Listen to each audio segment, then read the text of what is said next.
पुन्हा एक वार मी आपल्या सर्वांचे येशू ख्रिस्ताच्या नावामध्ये हार्दिक स्वागत करत आहे. आजचे प्रगटीकरण ही मालिका देवाच्या आशीर्वादाने पुढे वाटचाल करत आहे आणि आपल्या सर्वांच्या मदतीने आजपर्यंत आपण प्रगटीकरण याचे 17 अध्याय जे आहेत ते पूर्ण केलेले आहेत. बंधू आणि भगिनींनो, आज संदेश क्रमांक 34 आहे आणि त्या संदेशाचं शीर्षक आहे बाबेलचा शेवट. बाबेलचा शेवट. तर पुन्हा एक वार आपण देवाला विनंती करूया की त्याने आपल्याला सातत्याने मदत करावी आणि आपल्याला आजच्या वचनामध्ये देखील मार्गदर्शन करावं. आपण प्रार्थना करूया. स्वर्गातील जिवंत परमेश्वर देवा, आज या समय तू आम्हाला पुन्हा एक वार तुझ्या चरणी घेऊन आलेला आहेस म्हणून उपकार मानतो. प्रेमळ पित्या, तू सर्व ज्ञानी आहेस.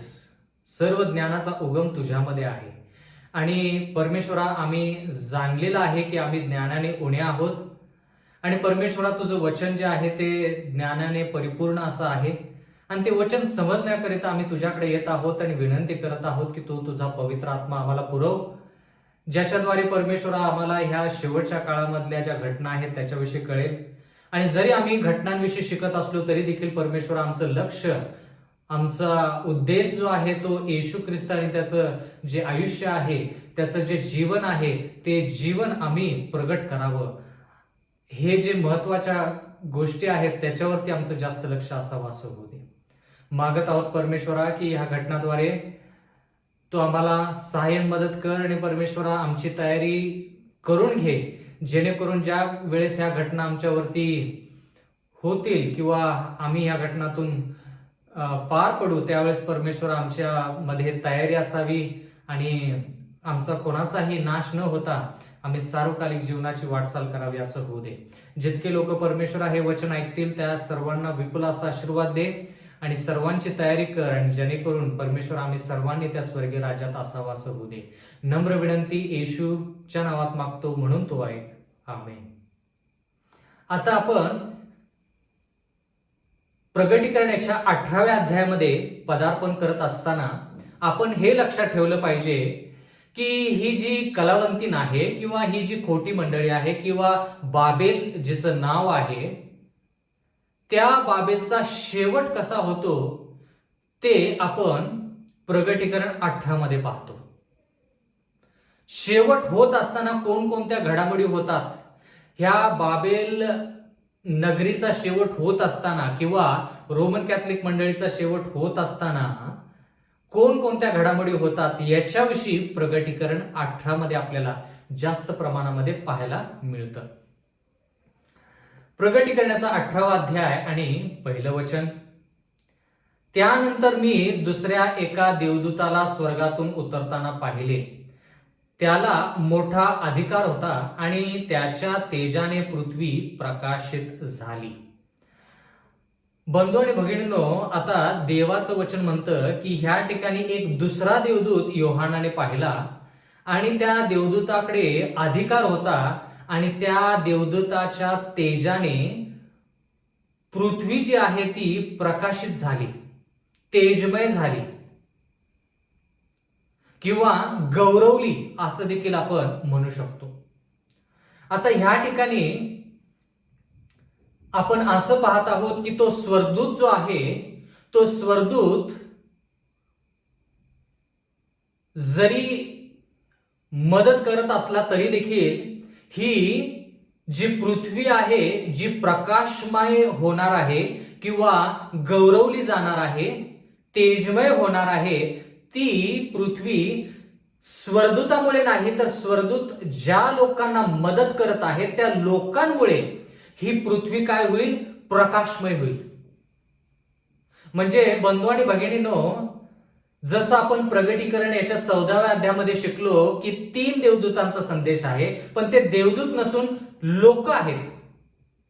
आता देवाचं तेज, देवाचं गौरव म्हणजे देवाचं चरित्र प्रगट करणे. आता देवाचं चरित्र जे आहे ते प्रगट करणे याच्याविषयी आपण प्रगटीकरण 14 मध्ये शिकलो, आठवतं का?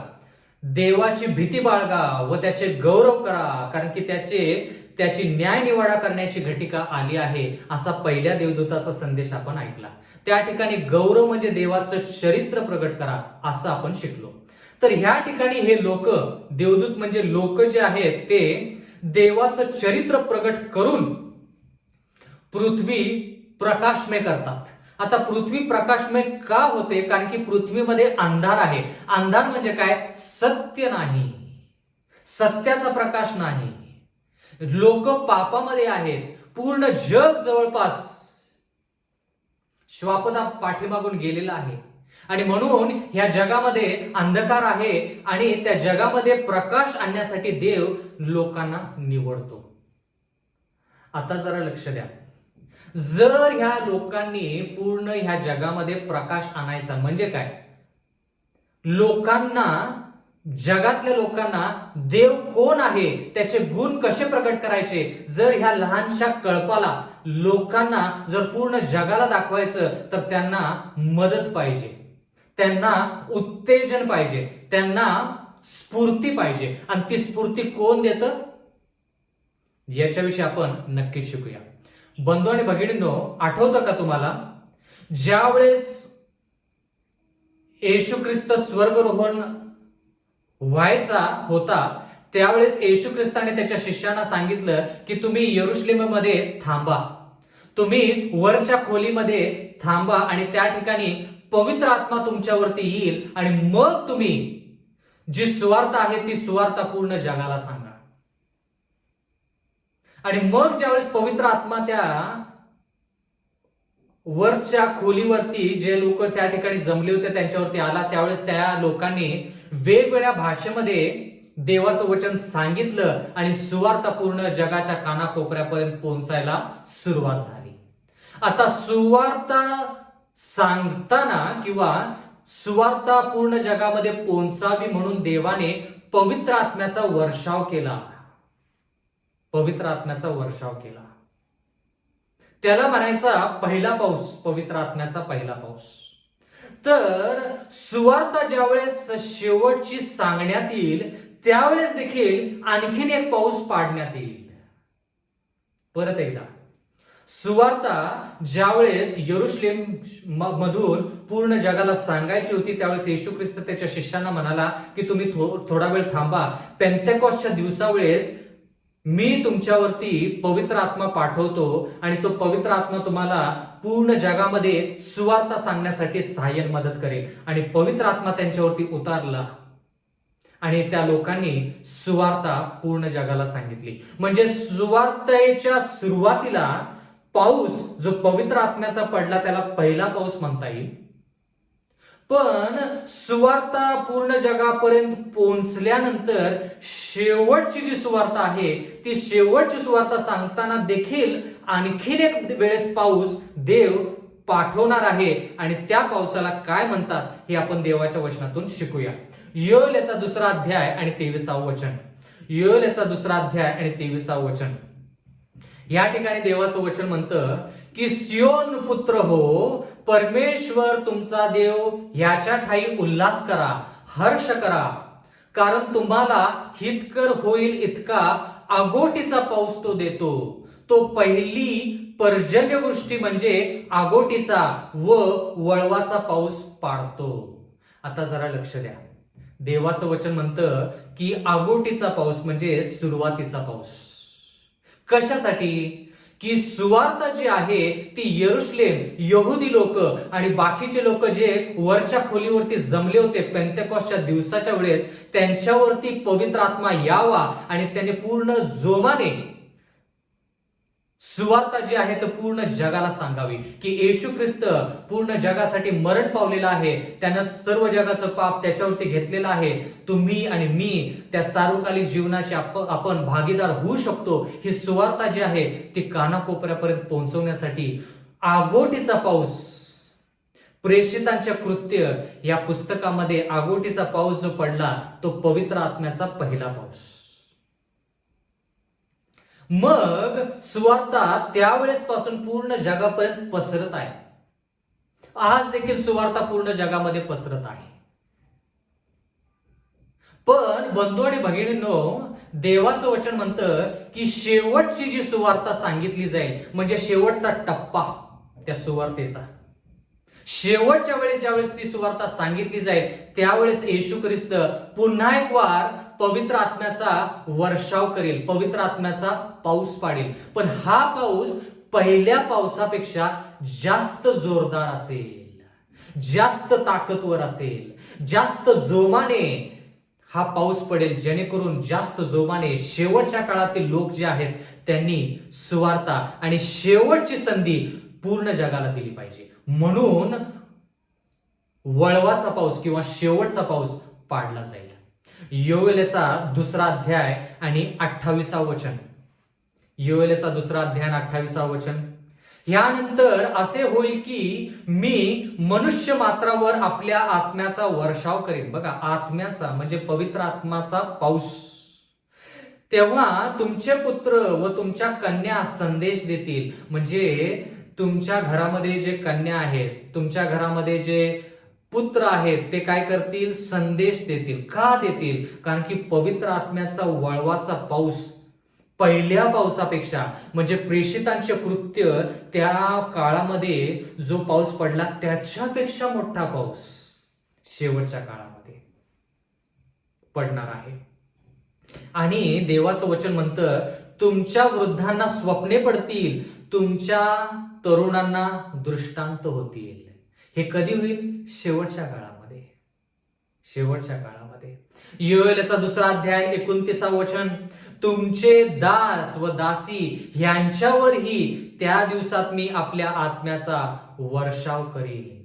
कळालं का बंधू आणि भगिनींनो? हे महत्वाचे वचन आहेत. म्हणजे शेवटच्या काळामध्ये देखील पवित्र आत्म्याचा वर्षाव होणार आहे. आता जरा लक्ष द्या.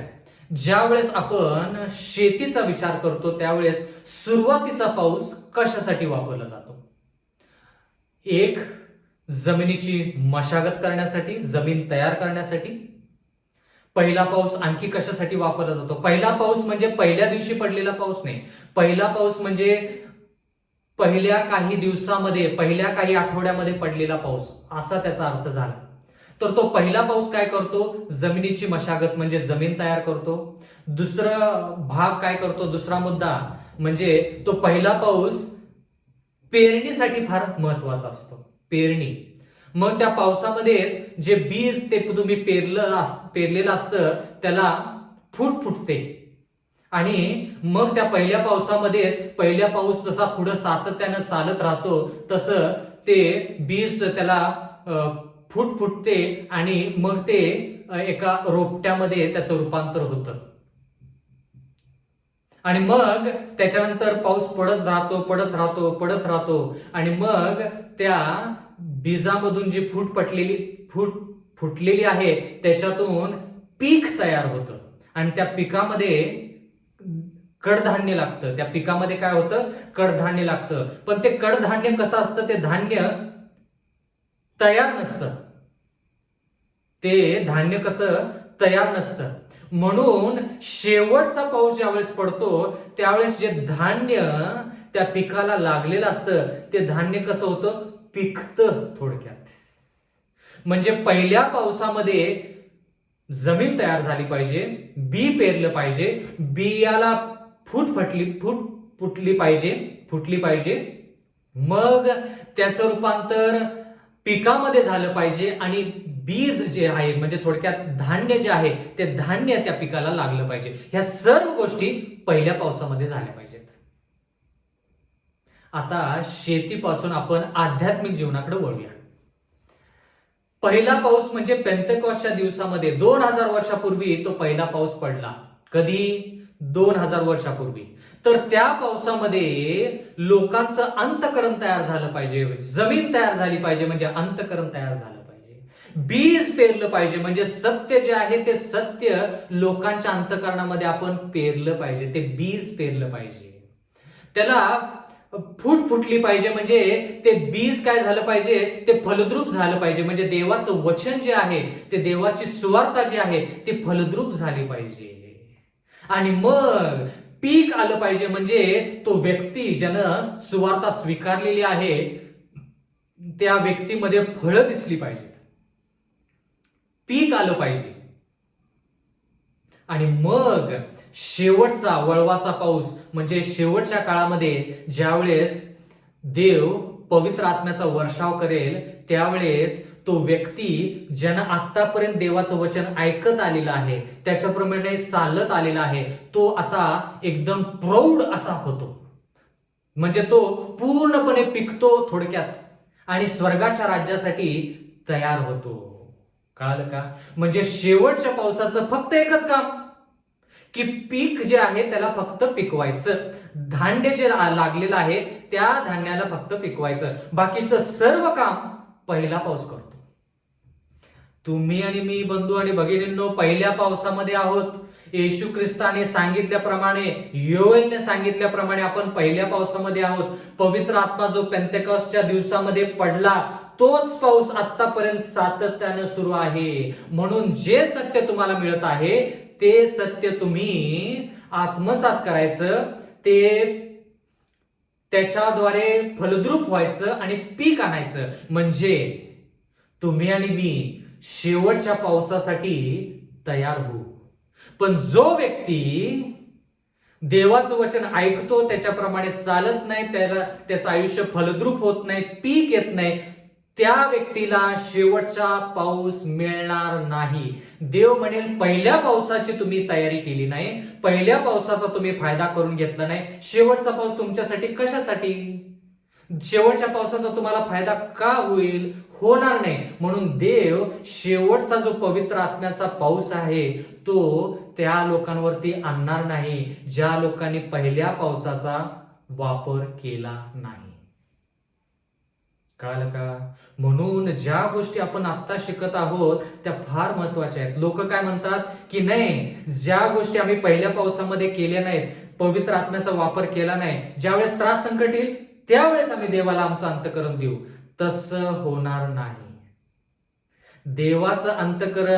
देवाला अंतःकरण देणं कोणते लोक देतील? ज्यांनी पहिल्या पावसामध्ये पीक आणलेलं आहे, धान्य लागलेलं आहे.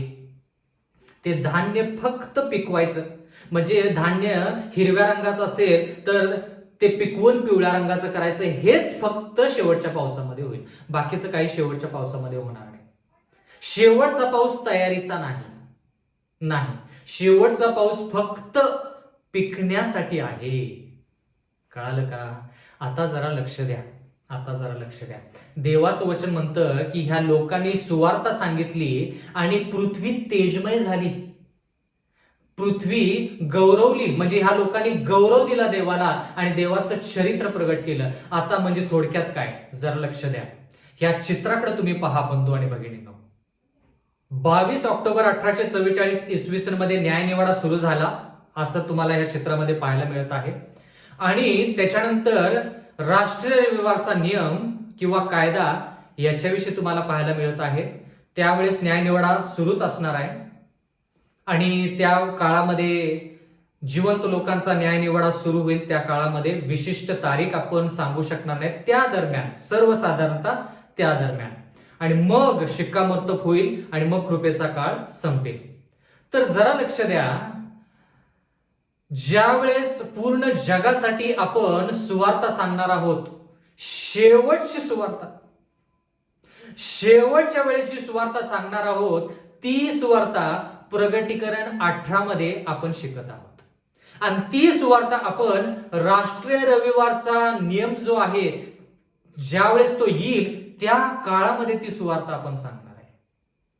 शेवटची संधी ह्या जगाला दिली जाईल. शेवटची संधी म्हणजे प्रगटीकरण 18 नंतर सुवार्ता सांगणे पूर्ण जगासाठी थांबलं जाईल.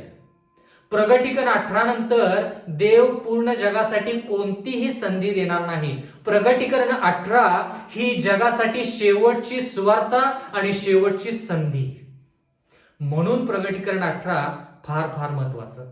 हा प्रगटीकरण 18 मधला जो संदेश आहे तो संदेश आपण कधी देणार आहोत? राष्ट्रीय रविवारचा नियम आला की मग देवाच्या लोकांवरती शेवटचा पाऊस पाडला जाईल. पवित्र आत्मा शेवटचा त्यांच्यावरती उतरेल, आणि तो शेवटचा जो पवित्र आत्मा त्यांच्यावरती उतरेल तो पहिल्या पावसापेक्षा शक्तिशाली आहे. पहिल्या पावसामध्ये खूप लोकांनी बाप्तिस्मा घेतला, एका दिवसामध्ये हजारोंनी बाप्तिस्मा घेतला आणि देवाला आयुष्य वाहून दिलं. तर जर शेवटचा पाऊस पहिल्या पावसापेक्षा शक्तिशाली आहे तर किती लोक देवाकडे वळतील आणि किती लोक बाप्तिस्मा पण घेतील. पण जरा लक्ष द्या, राष्ट्रीय रविवारचा नियम ज्यावेळेस येईल त्यावेळेस दुष्ट आत्मा त्याचा दुष्ट कार्य जे आहे ते देखील सुरू करेल आणि देव पवित्र आत्मा पाठवून त्याचं कार्य सुरू करेल. म्हणजे महान संघर्ष समोरासमोर. देव पवित्र आत्मा पाठवून देवाच्या लोकांना स्फूर्ती देईल आणि प्रगटीकरण 18 मध्ये जो संदेश आहे, चौथ्या स्वर्गदूताचा संदेश म्हटलं तर चालेल, किंवा शेवटची सुवार्ता, शेवटची संधी, त्यासाठी पवित्र आत्म्याशिवाय आपल्याला तो संदेश देता येणार नाही. का? कारण की आपल्याला ताकद पाहिजे तेवढी.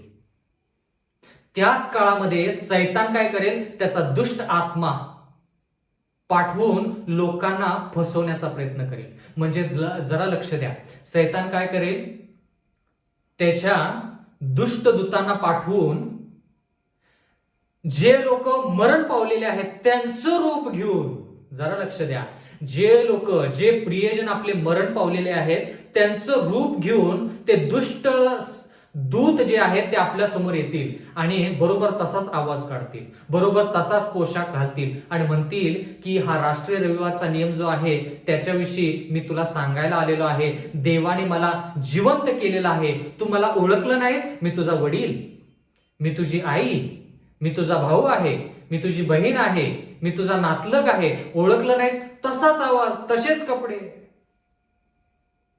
पण हे कोणाचं कार्य असणार आहे? सैतानाचं कार्य असणार आहे.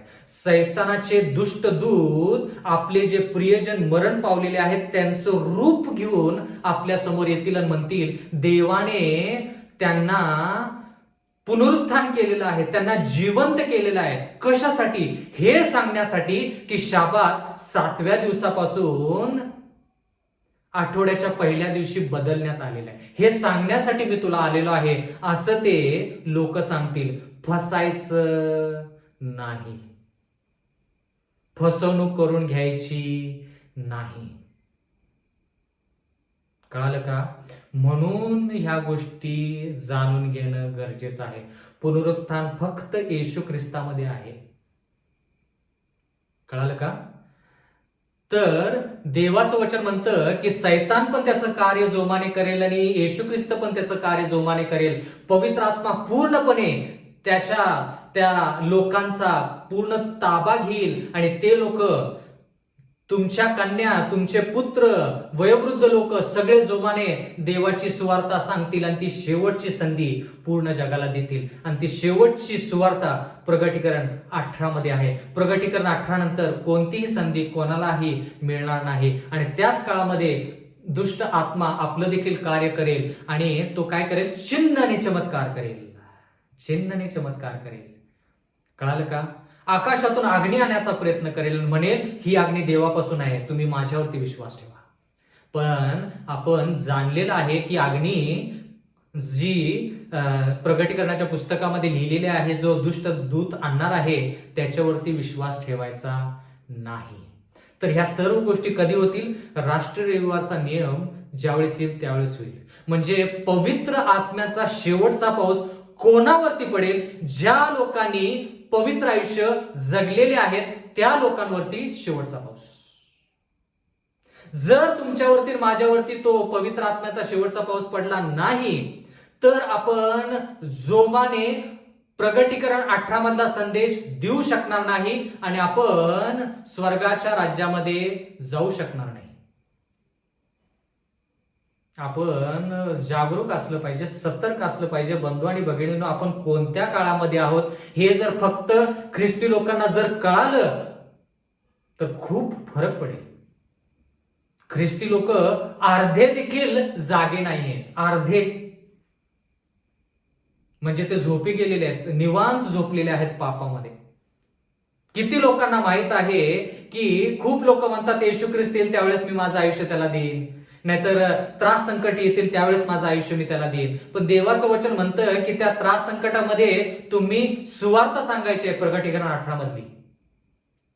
पण जर तुम्ही पहिल्या पावसाचा वापर केला नाही, मी पहिल्या पावसाचा वापर केला नाही, तर तो शेवटचा पाऊस आपल्यावरती पडणार नाही. मग आपण देवाच्या लोकांमध्ये सामील होणार नाही. म्हणून पहिला पाऊस जो आहे तो गांभीर्याने आपण घेतला पाहिजे.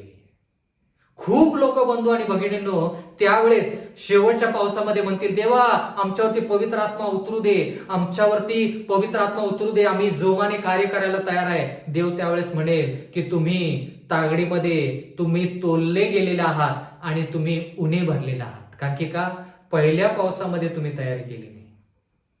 शेवटचा पाऊस जो आहे तो राष्ट्रीय रविवारचा कायदा जो आहे त्यावेळेस पडेल आणि त्यावेळेस आपण प्रकटीकरण 18ची ही सुवार्ता पूर्ण जगाला सांगणार आहे. त्याच काळामध्ये शिक्कामोर्तब होईल, मग कृपेचा काळ संपेल आणि मग त्याच्यानंतर 7 पिढा सुरू होतील. आणि 7 पिढामध्ये बाबेलचा जो शेवट आहे त्याच्याविषयी आपण शिकत आहोत. म्हणजे प्रकटीकरण 17 मध्ये आपण ज्या गोष्टी पाहिल्या त्या कधी होतील, प्रकटीकरण 17 मध्ये 7 पिढा ज्या आहेत त्या काळामध्ये होतील. म्हणजे आज ज्या आपण गोष्टी पाहत आहोत त्या थोड्या अगोदर येऊन म्हणजे थोडं आपण पाठीमागं आलेलो आहोत, थोडं आपण पाठीमागं आलेलो आहोत आणि मग परत आपण त्या घटनामध्ये प्रवेश करणार आहोत.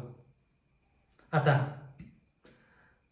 जर आपण प्रकटीकरणाचा 18वा अध्याय पहिलं वचन जर पाहिलं तर या ठिकाणी लिहिलेलं आहे, त्यानंतर मी दुसऱ्या एका देवदूताला स्वर्गातून उतरताना पाहिले, त्याला मोठा अधिकार होता, त्याच्या तेजाने म्हणजे त्याच्या गौरवाने पृथ्वी प्रकाशित झाली. आता हेच शब्द आपण प्रकटीकरण 14 मध्ये वाचले. प्रकटीकरण 14:7 तो मोठ्याने म्हणाला, देवाची भीती बाळगा व त्याचे गौरव करा, कारण की न्याय निवाडा करायची त्याची घटिका आली आहे. ज्याने आकाश, पृथ्वी, समुद्र व पाण्याचे झरे निर्माण केले त्याला नमन करा. म्हणजे देवाचं चरित्र प्रगट करा. म्हणजे थोडक्यात प्रकटीकरण 18:1 मध्ये आपण पहिल्या देवदूताचा थोडाफार संदेश जो आहे तो संदेश पाहत आहोत. कारण की गौरव, ते लोक गौरव करतात देवाचा आणि त्याच्यामुळे पृथ्वी प्रकाशमय होते. प्रकटीकरण 18 मध्ये म्हणजे गौरव कसं देतात, देवाचं चरित्र प्रगट करून. प्रकटीकरणाचा 18वा अध्याय 2रं वचन, तो जोरदार वाणीने म्हणाला, पडली मोठी बाबेल पडली, ती भूतांची वस्ती. आता प्रकटीकरण 18 मध्ये आपण बाबेल का पडलेली आहे याच्याविषयी आणखी जास्त शिकणार आहोत. बाबेल पडली याच्याविषयी आपण प्रकटीकरण 14 मध्ये शिकलो, पण आणखी जास्त प्रमाणामध्ये का पडली. प्रकटीकरणाचा 18वा अध्याय 2रं वचन, तो जोरदार वाणीने म्हणाला, पडली मोठी बाबेल पडली, ती भूतांची वस्ती व सर्व प्रकारच्या अशुद्ध आत्म्यांचा आश्रय व सर्व प्रकारच्या अशुद्ध व ओंघळ पाखरांचा आश्रय झाली आहे. म्हणून ती बाबेल पडलेली आहे. म्हणजे बाबेल विषयी आणखी जास्त माहिती प्रकटीकरण 18 मध्ये. कारण की का, बाबेलचा आता शेवट होत आहे. जर शेवट होत आहे तर देवाला सांगायचं आहे की हा बाबेलचा शेवट का होत आहे आणि ह्याच्याद्वारे देव किती न्यायी आहे ते आपल्याला कळेल. आता ह्या ठिकाणी लिहिलेलं आहे, पडली मोठी बाबेल पडली. आता हेच शब्द आपण कुठे वाचले, बरोबर आहे, प्रकटीकरण 14 मध्ये.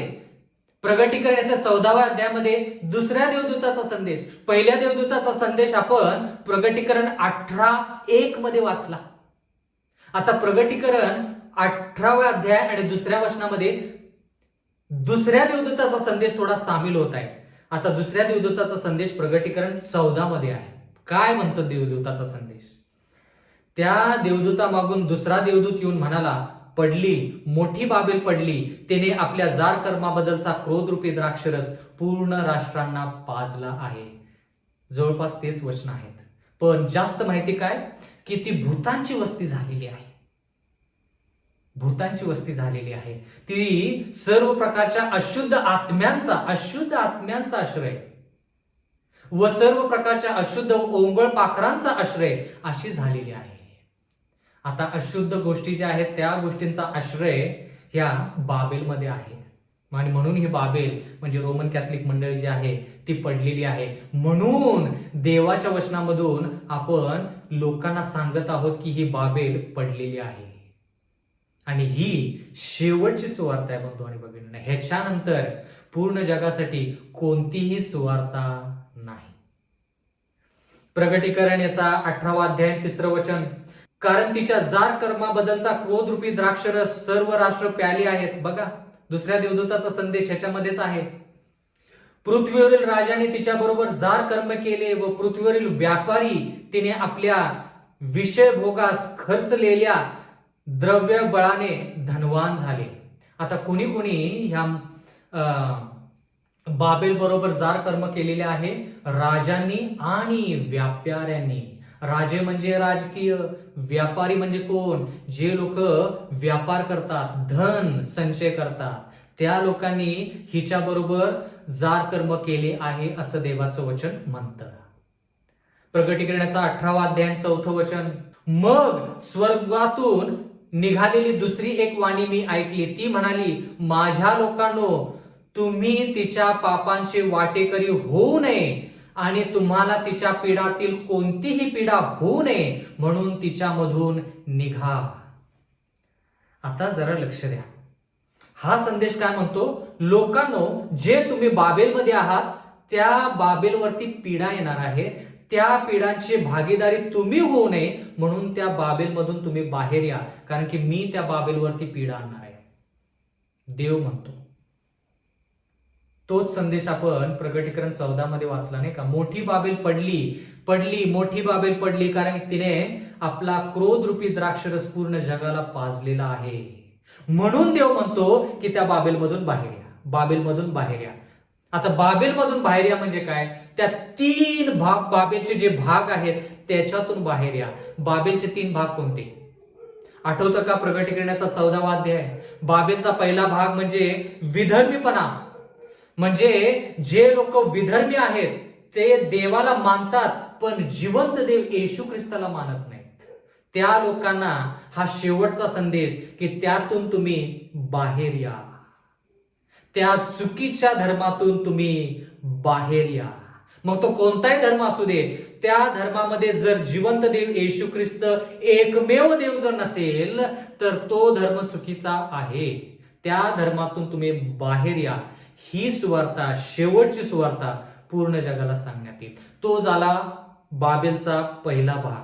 बाबेलचा दुसरा भाग म्हणजे रोमन कॅथलिक मंडळी. आठवतं का? बाबेलचा दुसरा भाग म्हणजे रोमन कॅथलिक मंडळी.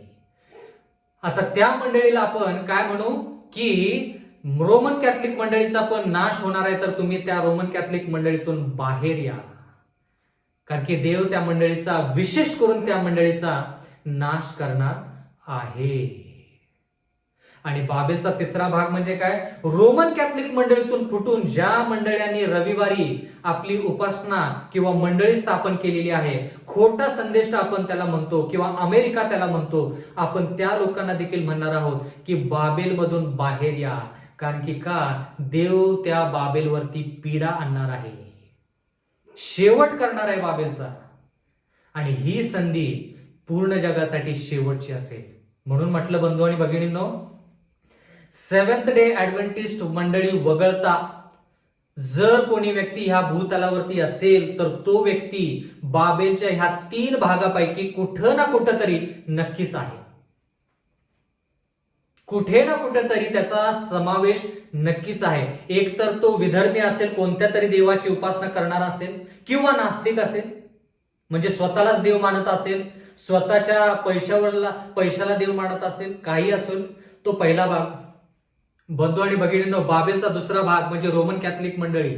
जे लोक रोमन कॅथलिक मंडळीमध्ये आहेत त्यांना ही शेवटची संधी हे सांगण्याची की बाबेल पडलेली आहे. का पडलेली आहे त्याच्याविषयी आपण प्रगटीकरण 14 मध्ये शिकलो की रविवार ते पवित्र दिवस पाळतात, ते लहान लेकरांचा बाप्तिस्मा करतात, ते देवाच्या वचनानुसार गोष्टी करत नाहीत, म्हणून ती बाबेल पडलेली आहे. त्यातून बाहेर या. मग तिसरा जो भाग आहे तो खोटा संदेशा, रविवारच्या मंडळ्या, रोमन कॅथलिक मंडळी नाही पण रविवारच्या मंडळ्या, त्यांनाही सांगायचं त्यातून बाहेर या. ती मंडळी देखील पडलेली आहे. का? देवाच्या वचनानुसार त्या मंडळ्या चालत नाहीत. म्हणजे पूर्ण जगाला आपण सांगत आहोत की तुम्ही बाबेलमध्ये आहात. पूर्ण जग तुम्ही बाबेलमध्ये पाहिलं पाहिजे. पूर्ण जगाला तुम्ही ह्या 3 भागामध्ये विभागलं पाहिजे. आणि कोणता व्यक्ती कोणत्या भागामध्ये आहे ते पाहायचं आणि त्याला म्हणायचं की बाबेल पडलेली आहे, त्यातून तू बाहेर ये, कारण की ह्या बाबेलवरती पीडा येणार आहे आणि त्या पीडा तुझ्यावरती येऊ नये म्हणून तू बाहेर ये. प्रकटीकरणाचा 18वा अध्याय आणि 4थं वचन. मग स्वर्गातून निघालेली दुसरी एक वाणी मी ऐकली, ती म्हणाली, माझ्या लोकांनो, बघा, माझ्या लोकांनो, म्हणजे देवाचे लोक वेगवेगळ्या धर्मामध्ये आहेत. रोमन कॅथलिक मंडळीमध्ये आहेत, मग बाकीच्या रविवारच्या मंडळीमध्ये आहेत. त्यांना देव काय म्हणतो? ती म्हणाली, माझ्या लोकांनो, तुम्ही तिच्या पापांचे वाटेकरी होऊ नये आणि तुम्हाला तिच्या पीडातील कोणतीही पीडा होऊ नये म्हणून तिच्यामधून निघा, तिच्यामधून बाहेर या. म्हणून म्हटलं की आपण लोकांच्या विरोधात नाही, ते जे शिक्षण जे आहे त्या शिक्षणाच्या विरोधात आहोत. आपण लोकांच्या विरोधात नाही. त्या लोकांना आपण बाबेलमधून बाहेर आणण्यासाठी जरी आपल्याला प्राणांची आहुती द्यावी लागली तरी चालेल, पण त्या लोकांचा आपण बचाव केला पाहिजे. लोकांसाठी प्राण दिले पाहिजेत, कारण की देव त्यांच्यावरती प्रेम करतो. येशू ख्रिस्ताने त्यांच्यासाठी रक्त सांडलेलं आहे. पण देव म्हणतो की ही शेवटची संधी आहे तुम्हाला. संधी कधीपासून सुरू झाली? शेवटच्या काळामध्ये 3 देवदूतांचा संदेश थोडक्यात 1840 इसवी सन मध्ये सुरू झाली. पण त्या काळामधल्या लोकांनी संदेश ऐकला नाही. पहिल्या देवदूताचा संदेश नाकारला, म्हणून देवाने दुसऱ्या देवदूताचा संदेश पाठवला, तोही नाकारला. मग देव म्हणाला की आता मी तुम्हाला खचित सांगतो की जो व्यक्ती श्वापद आणि त्याच्या मूर्तीला नमन करेल तो देवाचा क्रोधाचा प्याला त्याला प्यायला मिळेल आणि त्याचा नाश अग्नी आणि गंधकाने कोकऱ्यासमोर आणि पवित्र दूतांसमोर होईल. ही शेवट देवाने सांगितलेला आहे. आणि त्याच गोष्टी प्रकटीकरण 14 मध्ये 3 देवदूताचा जो संदेश आहे तोच जोमाने प्रकटीकरण 18 मध्ये आपण पाहत आहोत. कळालं का? महत्वाचं आहे, कारण की बाबेलवरती पीडा येणार आहे, विशेष करून रोमन कॅथलिक मंडळीवरती. आणि जे लोक त्या श्वापदाला नमन करतील त्यांच्यावरती देखील पीडा येणार आहे. आणि त्या 7 पीडाविषयी आपण शिकलो. पण आता काय करायचं? देवाचं वचन म्हणतं की ही जी संधी शेवटची पूर्ण जगासाठी आहे, ती संधीचा आपण फायदा करून घ्यायचा. म्हणजे पहिला पाऊस जो आहे, जो आता तुमच्यावरती सध्या पडत आहे, जे वचन तुम्ही सध्या ऐकत आहात आत्ता ह्या क्षणाला, तो पहिला पाऊस आहे. त्याचा पुरेपूर फायदा करून घ्या, म्हणजे तुम्ही शेवटच्या पावसासाठी तयार असाल. तुम्ही आणि मी शेवटच्या पावसासाठी तयार असेल. खूप लोक बंधू आणि भगिनींनो म्हणत आहेत की आम्ही शेवटच्या पावसामध्ये तयारी करू. शेवटचा पाऊस त्यांच्यावरती पडणारच नाही. आशे ते देवापासून दूर जातील. आशे. प्रकटीकरणाचा 14वा अध्याय आणि 9वं वचन, ह्याच्यामध्ये आपण 3ऱ्या देवदूताचा संदेश पाहतो, जो आपण प्रकटीकरण 18:4 मध्ये पाहिला की त्याच्यातून बाहेर या. आता प्रकटीकरण 14:9 मध्ये काय लिहिलेलं आहे? त्यांच्या मागून 3रा देवदूत येऊन मोठ्याने म्हणाला, जो कोणी श्वापदाला व त्याच्या मूर्तीला नमन करतो व आपल्या कपाळावर किंवा आपल्या हातावर त्याची खून करून घेतो. प्रकटीकरण 14:10, तो ही देवाच्या क्रोधाच्या प्यालात निरा घातलेला त्याचा क्रोधरूपी द्राक्षरस पिईल आणि पवित्र देवदूता समक्ष व कोकऱ्या समक्ष त्याला अग्नी व गंधक ह्यापासून पीडा होईल. तर ही पीडा बाबेलच्या या 3 भागावरती येऊ नये म्हणून लोकांनो, माझ्या लोकांनो, देव म्हणतो तुम्ही त्यातून बाहेर या. प्रकटीकरणाचा 18वा अध्याय 5वं वचन, कारण तिच्या पापांची रास स्वर्गापर्यंत पोहोचली आहे आणि तिची अनिती देवाने लक्षात घेतलेली आहे. देवाने काय केलेलं आहे? ह्या बाबेलवरती लक्ष दिलेलं आहे आणि देव म्हणतो की तिचं जे पाप आहे ते स्वर्गापर्यंत पोहोचलेलं आहे. एवढं भयंकर पाप तिने केलेलं आहे आणि त्या पापामुळे देवाने तिची अनिती जी आहे ती लक्षात आणलेली आहे. आता लक्षात आणलेली आहे म्हणजे थोडक्यात देव काय म्हणतो? देव म्हणतो की जर तुम्हाला आणि मला देवाचं वचन आत्मसात करायचं आहे, स्वर्गाच्या राज्यात जर जायचं आहे, तर आपण अनिती आपल्यामध्ये नसून पवित्रता पाहिजे. मग देव जो आहे तो आपल्यामध्ये पवित्रता जी आहे ती तो आठवेल, ती तो लक्षात आणेल. पण जर लोकांच्या मनामध्ये पाप आहे, श्वापद आहे, त्याची मूर्ती आहे, त्याचं नमन करणं आहे, तर त्याच गोष्टी देवाच्या लक्षात राहतील. देव म्हणतो की तसं करू नका. देवाची इच्छा आहे की देवाने आपलं पवित्रपण जे आहे ते लक्षात ठेवून पूर्ण स्फूर्तीने आपल्याला मदत करावी. प्रगटीकरणाचा 18वा अध्याय 6वं वचन, जसे तिने दिले तसे तिला द्या, तिच्या कर्माप्रमाणे तिला दुप्पट द्या. तिने प्यालात जितके ओतले त्याच्या दुप्पट तुम्ही तिच्यासाठी त्यात ओता. बघा, म्हणजे जेवढं रोमनं केलेलं आहे त्याच्यापेक्षा डबलीनं तिच्यावरती त्रास संकट येईल असं देवाचं वचन म्हणतं. म्हणजे ह्या साध्या गोष्टी नाहीत. आपण छळाविषयी जर विचार केला तर आपल्याला वाटतं की पूर्ण जग आपला छळ करणार आहे आणि आपण घाबरतो. पण 7 पिढा पहा, 7 पिढा साध्या नाहीत. म्हणून ह्या ठिकाणी आपण येशू ख्रिस्ताकडे पाहायचं. येशू ख्रिस्ताला म्हणायचं की येशू ख्रिस्ता, तू माझ्यासाठी सर्व काही केलेलं आहेस, तू आपल्या प्राणांचं बलिदान केलेलं आहेस, मग मी ह्या सर्व गोष्टीसाठी ह्या गोष्टीमध्ये का वेळ घालवू, मला तुझ्याकडे येऊ दे, मला तुझ्या सानिध्यामध्ये घे. अशा प्रकारची भावना आपल्यामध्ये पाहिजे. प्रगटीकरणाचा 18वा अध्याय आणि 7वं वचन, ज्या मानाने तिने आपला गौरव केला व विषयभोग घेतला त्या मानाने तिला पीडा व दुःख द्या. म्हणजे त्या मानाने तिच्यावरती पीडा होईल. जसं तिनं केलं तसं ते भरेल देखील, कारण ती आपल्या मनात म्हणते मी राणी होऊन बसली आहे. आता बघा, कलावंतीन राणी म्हणत आहे, स्वतःला राणी म्हणत आहे. कलावंतीन म्हणजे थोडक्यात मंडळी, मंडळी म्हणजे आध्यात्मिक, राणी म्हणजे राजकीय, राणी म्हणजे राजकीय. म्हणजे थोडक्यात ही आध्यात्मिक पण आहे आणि राजकीय पण आहे. ती म्हणते की मी राणी होऊन बसली आहे, मी काही विधवा नाही, मी दुःख पाहणारच नाही. देव म्हणतो की नक्की तू दुःख पाहणार नाहीस, आता बघ तुझं काय होतं ते. शेवटची संधी पूर्ण जगासाठी, प्रगटीकरण 18वा अध्याय. त्याच्यानंतर एकही संधी नाही. लोक जरी त्याच्यानंतर कृपेचा काळ संपल्यानंतर जरी लोक आले आणि म्हटले की देवा आम्हाला त्रास होतोय, एक संधी दे, देव ती एक संधी लोकांना देणार नाही.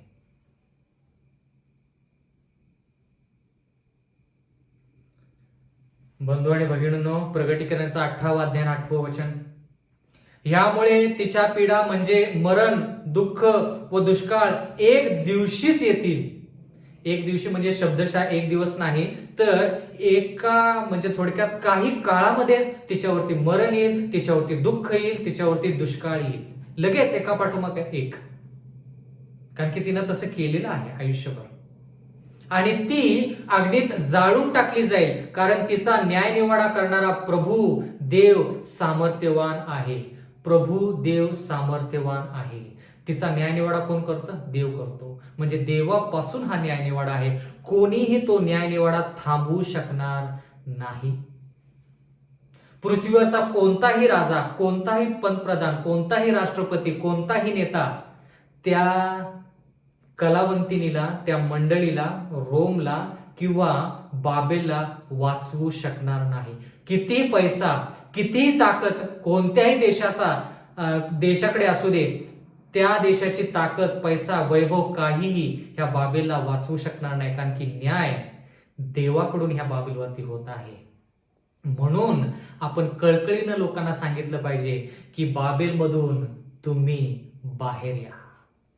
प्रगटीकरणाचा 8वा अध्याय 9वं वचन, पृथ्वीवरील ज्या राजाने तिच्याबरोबर जार कर्म व विलास केला ते तिच्या पीडाच्या भयामुळे दूर उभे राहून तिच्या जळण्याचा धूर पाहतील, तेव्हा तिच्याकरता रडतील व ऊर बडवून घेतील.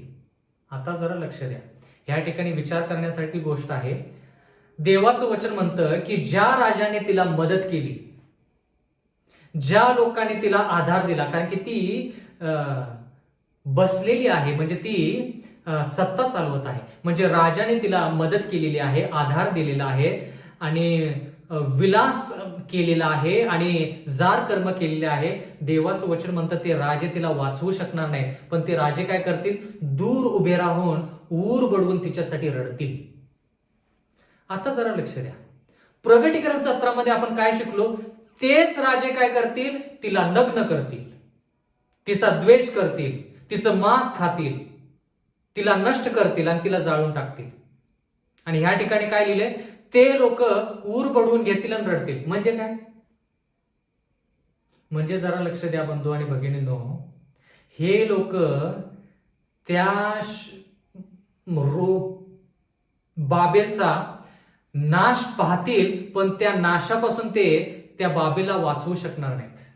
स्वतः देखील त्या बाबेलच्या नाशामध्ये हातभर लावतील आणि म्हणतील की आम्ही तुझ्यावरती एवढा विश्वास ठेवला, आम्ही तुझ्यावरती एवढं विश्वासाने राहिलो, पण काही फायदा नाही, मग तुझ्या संगती राहण्यात काय अर्थ नाही, म्हणून थोडक्यात तिला त्रास देतील. पण शेवटी काय,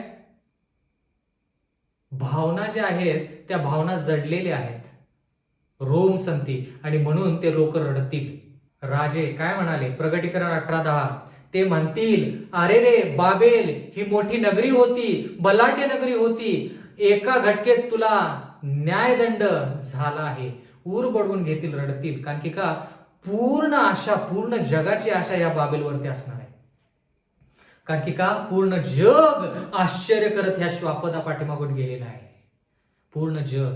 आणि म्हणून बाबेल प्रगटीकरण 18 मध्ये जे आहे ते विशेष करून रोमची सत्ता जी आहे ती आहे, तिचा जो शेवट आहे त्याच्याविषयी आपण शिकत आहोत.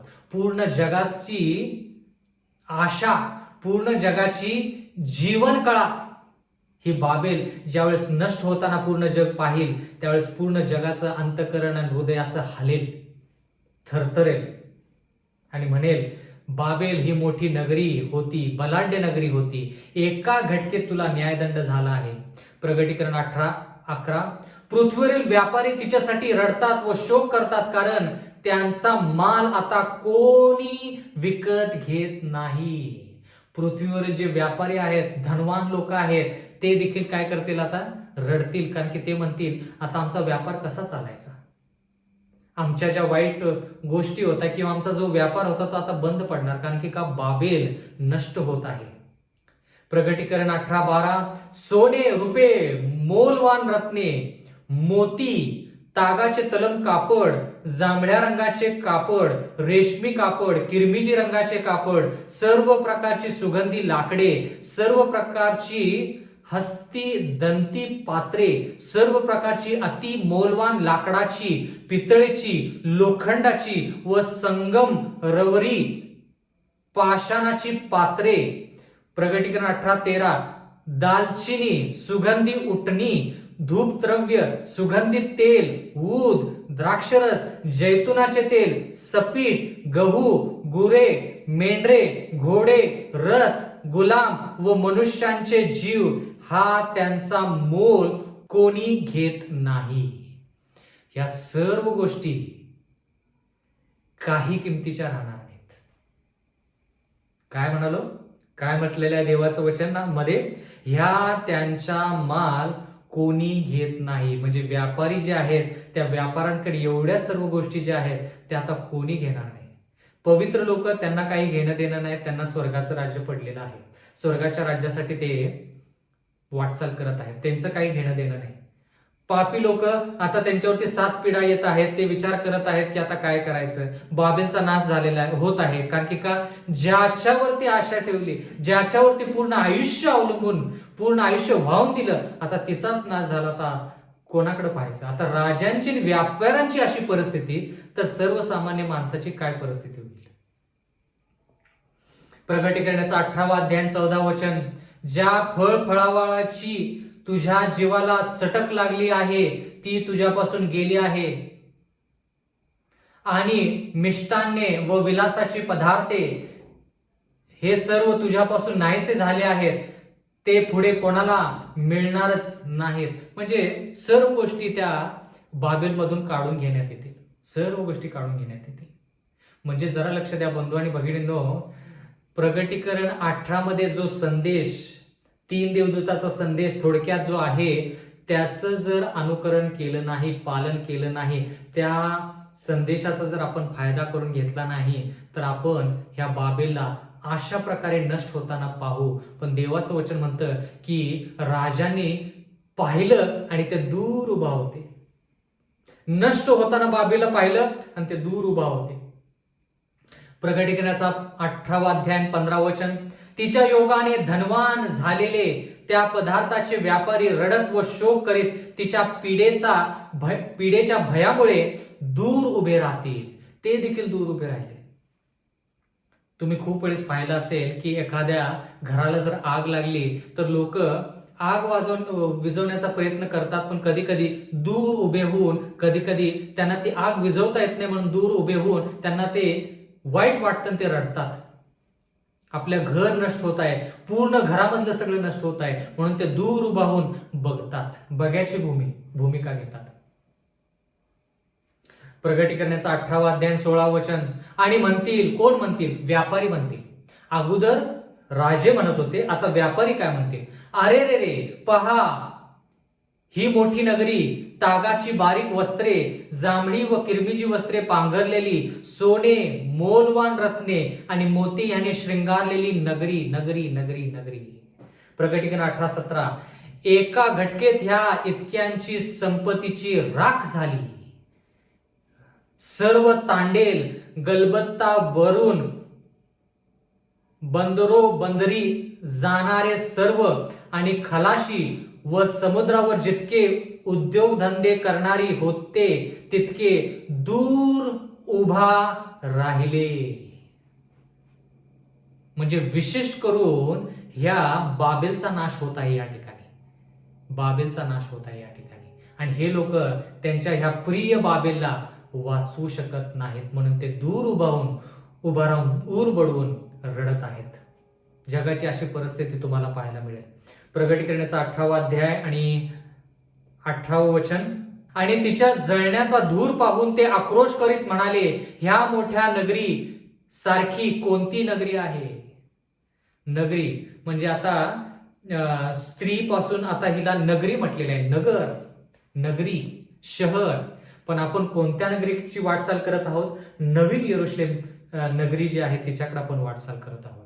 प्रगटीकरण 18:19, त्याने आपल्या डोक्यात धूळ घातली आणि रडत, शोक करत व आक्रोश करत म्हटले, अरे रे, तिच्या धनसंपत्तीने समुद्रातील गलबतांचे सगळे मालक श्रीमंत झाले. ती मोठी नगरी, तिची एका घटकेत राख रांगोळी झाली. या सर्व गोष्टी लोक पाहतील. कसं? दूर उभा होऊन या सर्व गोष्टी पाहतील. थोडक्यात तमाशा पाहतील. म्हणजे थोडक्यात ह्या सर्व वाईट गोष्टी, बंधू आणि भगिनींनो, या सर्व वाईट गोष्टी ज्या बाबेलवरती होत आहेत त्या सर्व गोष्टी पूर्ण जगाच्या समोर येतील. बंधू आणि भगिनींनो, प्रगटीकरणाचा 18वा अध्याय 20 वचन, हे स्वर्गा आणि आहो पवित्र प्रेषितांनो व संदेशांनो, तिच्याविषयी आनंद करा, कारण देवाने तिला दंड करून तुम्हाला न्याय दिला आहे. आता दोन प्रकारचे लोक ह्या ठिकाणी आपल्याला पाहायला मिळत आहेत. एक प्रकारचे लोक जे राजे बाबेलला मदत करायचे ते आता रडत आहेत, ऊर बडवून रडत आहेत. व्यापारी ऊर बडवून रडत आहेत. पण ह्या ठिकाणी पवित्र लोक आता आनंद पावत आहेत. ते काय म्हणत आहेत पवित्र लोक? तिच्याविषयी आनंद करा, कारण देवाने तिला दंड करून तुम्हाला न्याय दिला आहे. म्हणजे एक कळप आनंदित होत आहे थोडा, आणि दुसरा कळप शोकित होत आहे. प्रगटीकरण 18:21, नंतर एक बलवान देवदूताने जात्याच्या एका मोठ्या तिळासारखा धोंडा उचलला आणि तो समुद्रात भिरकवून म्हटले, अशीच ती मोठी नगरी बाबेल झपाट्याने टाकली जाईल व ह्यापुढे कधीही सापडणार नाही. म्हणजे एक बलवान देवदूत आला आणि त्याने काय केलं? तळीसारखा एक धोंडा घेतला, दगड उचलला आणि त्याने समुद्रामध्ये भिरकावून दिला. आणि समुद्रामध्ये भिरकावून देत असताना तो स्वर्गदूत म्हणाला की जसा हा समुद्रामध्ये भिरकावून दिलेला धोंडा किंवा दगड आहे तसं त्या नगरीला भिरकावून दिलं जाईल आणि ती नगरी परत सापडणार नाही.